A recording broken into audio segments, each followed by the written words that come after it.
आप सभी का एग्ज़ाम स्टडी फन में स्वागत है। तो आज की वीडियो हम लेके आए हैं नदियों के ऊपर, जो कि रिवर गुजर रही है हमारे भारत से। कौन सी रिवर कहाँ से गुजर रही है, ये अगर एफसीआई में एक भी क्वेश्चन रिवर से संबंधित आया तो मैं वादा करता हूँ उस क्वेश्चन को आप छोड़ के नहीं आओगे। आपके दिमाग में इतनी अच्छी तरीके से ये मैप बस चुका होगा जो कि अभी आप पढ़ने वाले हो, ठीक है।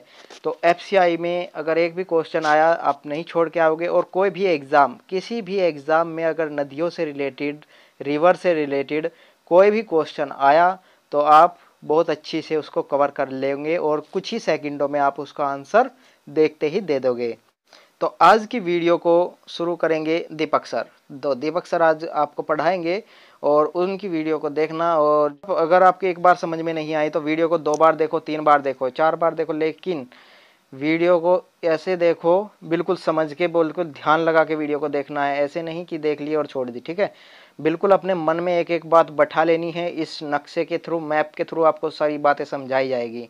और कोई भी किसी भी एग्ज़ाम में अगर इनसे संबंधित एक भी रिवर से संबंधित क्वेश्चन आया तो आप कोई सा भी क्वेश्चन नहीं छोड़ के आओगे, ठीक है। तो चलिए चलते हैं दीपक सर के पास, वे करते हैं आज की क्लास स्टार्ट। हेलो दोस्तों, आप सभी का स्वागत है आज की वीडियो में। आज की वीडियो में बात करेंगे भारत की नदियों के बारे में और उससे इंपॉर्टेंट क्वेश्चन के बारे में जो कि पेपर में पूछे जा सकते हैं या जा चुके हैं। तो इस वीडियो को आप एंड तक देखते रहेगा, आपको सारी इन्फॉर्मेशन मिल जाएगी। तो नमस्कार दोस्तों, मेरा नाम है दीपक। चलिए शुरू करते हैं। तो आप सभी को पता है भारत जो कि है नदियों का सम्मेलन है। भारत में अनेक प्रकार की नदियां पाई जाती हैं। तो इसी हिसाब से भारत में 2 प्रकार में डिस्ट्रीब्यूट कर दिया गया इन नदियों को, जो कि पहला भाग को बोला गया हिमालयन और दूसरे भाग को बोला गया प्रायद्वीपीय नदी।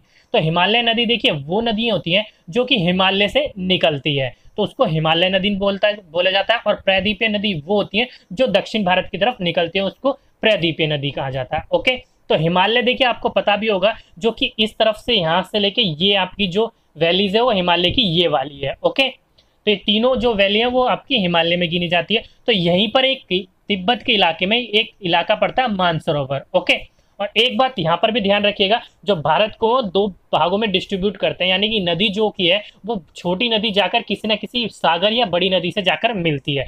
तो यहाँ पर कौन सी हो जाएगी, तो एक तरफ होगी आपकी बंगाल की खाड़ी, तो आप, और एक तरफ होगी आपकी अरब सागर। तो आपको ऐसे याद रखने के लिए क्या करना पड़ेगा, तो देखो आपने यहाँ पर देखा होगा इस तरफ वेस्ट बंगाल पड़ता है, तो वेस्ट बंगाल जिस तरफ है उस तरफ आप याद रख सकते हो बंगाल की खाड़ी है, और इस बाकी दूसरी तरफ अरब सागर है। कई बार मिक्स भी हो जाता है, बंगाल की खाड़ी इधर कर देते हैं बच्चे, अरब की सागर इसलिए इधर कर देते हैं, इसलिए मैंने आपको ट्रिक भी बता दी। ओके, अब बात करते हैं अपने मानसरोवर की, जो कि मैंने बताई थी। यहाँ से एक नदी होते हुए जम्मू कश्मीर से होते हुए बहती हुई पाकिस्तान अफगानिस्तान से होते हुए ये अरब सागर की तरफ गिर जाती है। ओके, ये नदी बोला गया है इस नदी को, जो कि आप जानते भी हो, सिंधु घाटी यानी कि सिंधु नदी बोला जाता है इसको, जो कि मानसरोवर से बहती है, जिसकी लंबाई जो है वो है 3180 किलोमीटर। रखिएगा इसकी लंबाई को भी। ओके, ये नदी जो है ये बहती हुई अरब सागर में जाकर मिल जाती है, और इसकी कुछ सहायक नदियां भी हैं। ओके, जैसे कि पहली होगी आपकी, ऊपर ध्यान रखिएगा जो सीक्वेंस वाइज है, सीक्वेंस वाइज में बता रहा हूँ और उसी को आप ध्यान रखिएगा।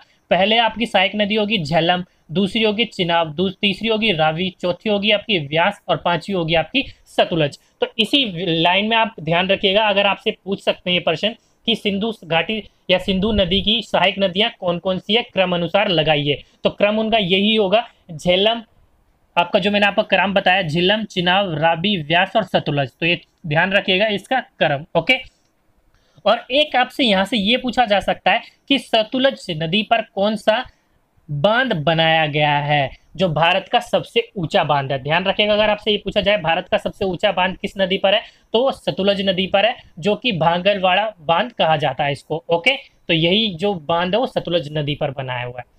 अब बात कर लेते हैं सिंधु नदी के बारे में। देखिए सिंधु नदी आपको पता भी होगा, सिंधु नदी समझौते के बारे में आपने बहुत सुना होगा, जो कि 1960 में जवाहरलाल नेहरू के समय हुआ था। जो कि आपने देखा होगा जो सिंधु नदी है वो इंडिया से बहुत कम होकर गुजरती है, ज्यादातर पाकिस्तान में ही है। तो लेकिन जो वो आपके समझौता हुआ था इंडिया पाकिस्तान के बीच में, वो समझौते में उन्होंने ये कहा था कि सिंधु, झेलम और चिनाब, ये जो 3 नदी है, इन तीनों नदी का 80% पानी जो यूज करेगा वो पाकिस्तान यूज करेगा और 20% पानी इंडिया यूज करेगा। बाकी 3 नदी बच गई आपकी रावी, व्यास और सतलुज। इन तीनों नदी का 80% पानी इंडिया यूज करेगा और 20% पानी पाकिस्तान यूज करेगा, यानी कि बिल्कुल अपोजिट है। तो ये हुआ था सिंधु का जो कि समझौता हुआ था इंडिया पाकिस्तान के बीच में। ओके, अब बात कर लेते हैं कुछ नदी दूसरी नदियों के बारे में। देखिए उत्तराखंड में यहाँ पर गंगोत्री, यहाँ से निकलती है हमारी गंगा और निकलते हुए बिहार, यूपी, झारखंड की तरफ से बहती हुई चली जाती है आपकी ये बंगाल की खाड़ी में, बांग्लादेश होते हुए। ओके, तो जिसकी हाइट अगर आपसे पूछी जाए कि इंडिया की यानी कि सबसे लंबी नदी कौन सी है, तो इंडिया की सबसे लंबी नदी आपकी यही होगी गंगा, जिसकी लंबाई क्या है 25-25 मीटर। ओके, सॉरी 25-25 किलोमीटर, ये इसकी लंबाई है, ध्यान रखिएगा। ओके, अब बात कर लेते हैं देखिए इसके आगे। तो ये नदी जो जाती है, इसको यहाँ से गंगोत्री से जब निकलती है और ये जाकर जब बांग्लादेश में चली जाती है, तो बांग्लादेश में इसको अलग नाम से जाना जाता है, इस बात को ध्यान रखिएगा। इंडिया में इसे गंगा कहा जाता है और बांग्लादेश में इसको पद्मा बोला जाता है। और जाकर कहाँ मिल जाती है ये, बंगाल की खाड़ी में। उत्तराखंड के इसी के साइड से एक और नदी निकलती है जो कि आगे जाके इलाहाबाद, प्रयाग, जो कि मैंने आपको बताया भी था, जो कि गुप्त काल की उस टाइम ये उनका राजधानी बनी थी।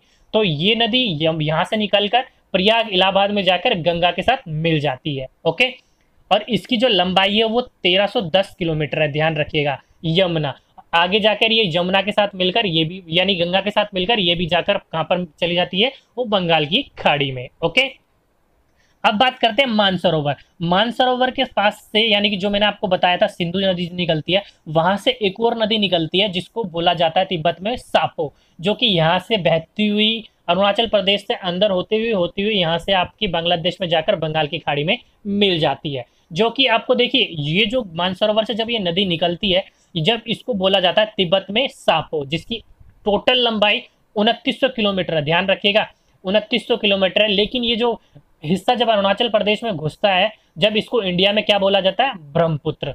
तो ध्यान रखिएगा, इसको तिब्बत में बोला जाता है सापो, इंडिया में घुसने के बाद इसको इंडिया में बोला जाता है ब्रह्मपुत्र। जब इंडिया में ये प्रवेश करती है तो इंडिया में इसका टोटल 915 किलोमीटर का हिस्सा ही आता है। ओके, बाकी सारा हिस्सा कहाँ आ जाता है, वो सापो के अंदर ही रहता है, यानी कि तिब्बत में रहता है। और जब ये भारत से निकलकर बांग्लादेश में जाती है तो बांग्लादेश में इसको अलग नाम से जाना जाता है, जो कि बांग्लादेश में इसको बोला जाता है जमुना। तो ध्यान रखिएगा, इसी नदी का तीनों नाम है। आपको तिब्बत में बोला जाता है सापो, भारत में ब्रह्मपुत्र और बांग्लादेश में जाकर इसे बोला जाता है जमुना, जिसकी टोटल लंबाई मैंने आपको बता दी 2900 किलोमीटर है और इंडिया में इसका टोटल 915 किलोमीटर है। ओके, अगर आपसे ये पूछा जाए कि भारत की सबसे चौड़ी नदी कौन सी है, तो आपकी वो ब्रह्मपुत्र ही होगी, ध्यान रखिएगा, सबसे चौड़ी नदी। ओके, तो आंसर क्या आएगा आपका, ब्रह्मपुत्र, जिसको बांग्लादेश में जाने के बाद क्या बोला जाता है, जमुना। तो ये जाकर नदी मिल जाती है किससे, जो कि हमारी इंडिया से जो जा रही थी गंगा, उसी से जाकर ये लास्ट में मिल जाती है। जब ये बाद में जब वहां जाकर मिलती है तो वहां पर जाकर इसको क्या बोला जाता है, बांग्लादेश में मेघना, ध्यान रखिएगा इस नाम को। जब गंगा निकलकर बांग्लादेश में जाती है तो गंगा को बोला जाता है पद्मा, और जब ये जो सापो निकलकर इंडिया में आती है उसे ब्रह्मपुत्र, इंडिया से निकलकर जब जाती है बांग्लादेश में तो जमुना, और जमुना यानी कि ये नदी और गंगा नदी जब दोनों मिलती है उस मिलने को बोला जाता है मेघना, यानी कि मिलने के बाद उसको बोला जाता है मेघना। ओके, और ये दोनों मिलकर बांग्लादेश में जो कि बंगाल की खाड़ी में जाकर गिरती है तो वहां पर एक बड़े डेल्टा का निर्माण करती है, जो कि डेल्टा आपने सुना भी होगा, सुंदरबन डेल्टा। तो ये सबसे बड़ा डेल्टा है वर्ल्ड का, जो कि सुंदरबन डेल्टा है, बांग्लादेश और इंडिया के हिस्से में आता है। ओके, तो ये होगी आपकी टोटल आपकी ऊपर हिमालयन नदी के बारे में।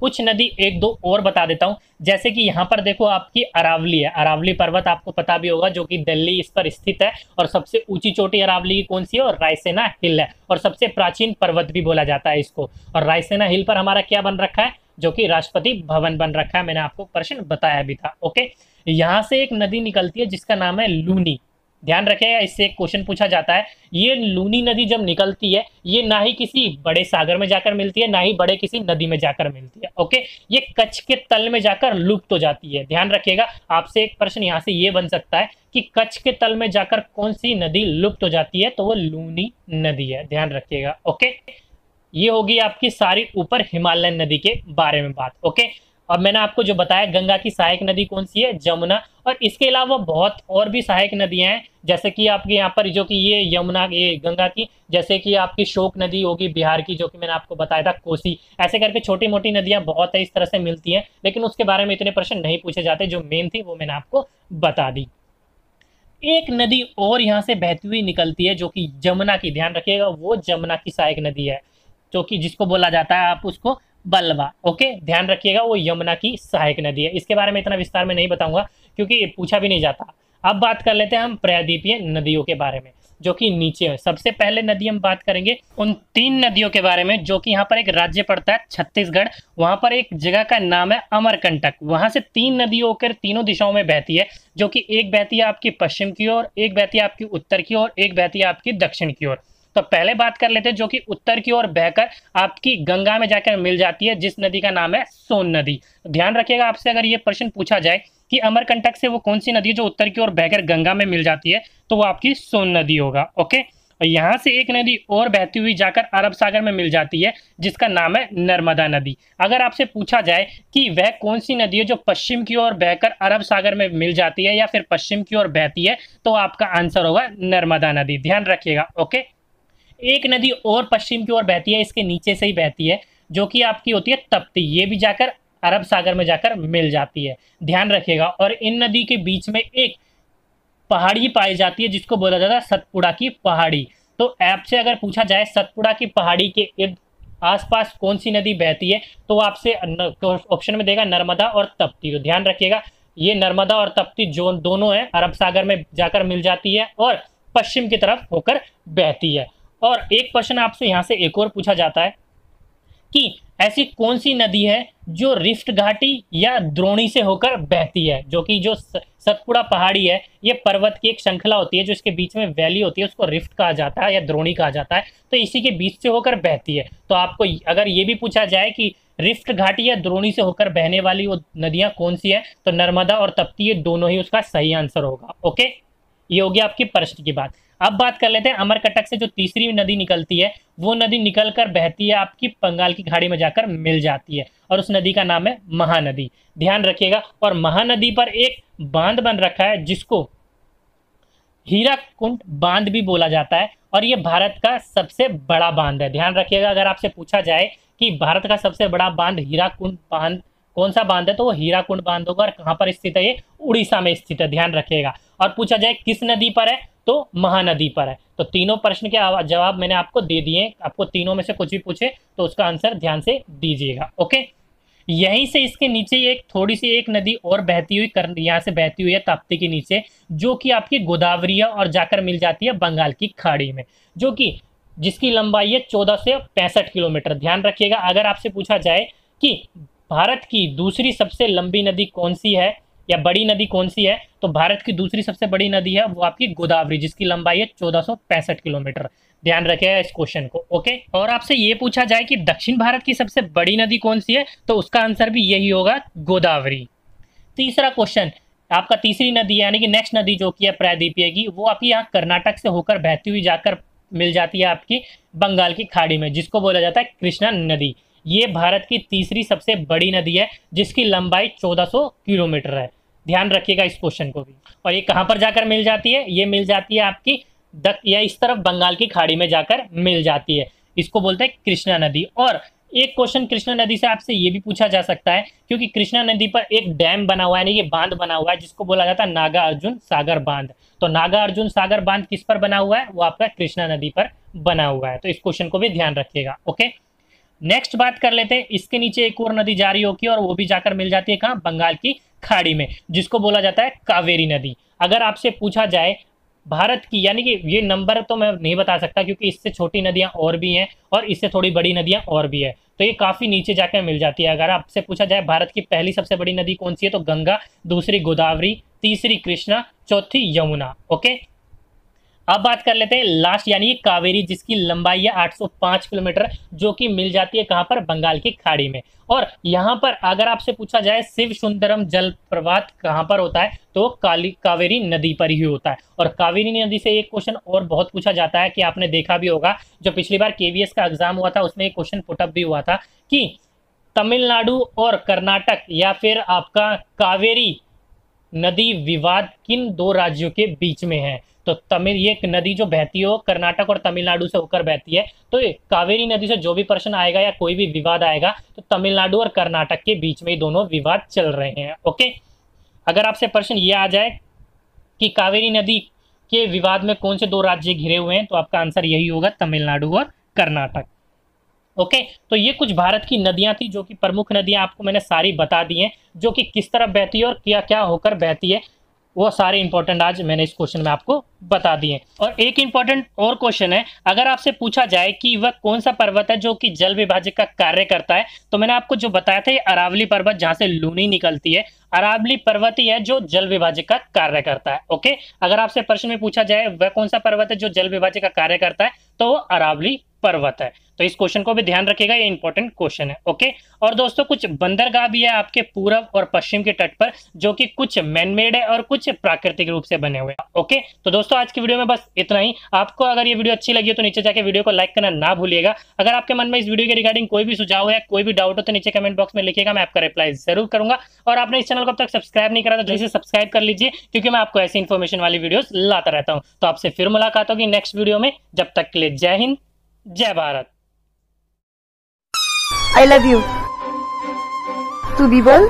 नहीं, मेरी अम्मा मारेंगे। मैं बोल, नहीं तो मैं मारूंगी कान के नीचे। आई लव यू टू मेरी जान।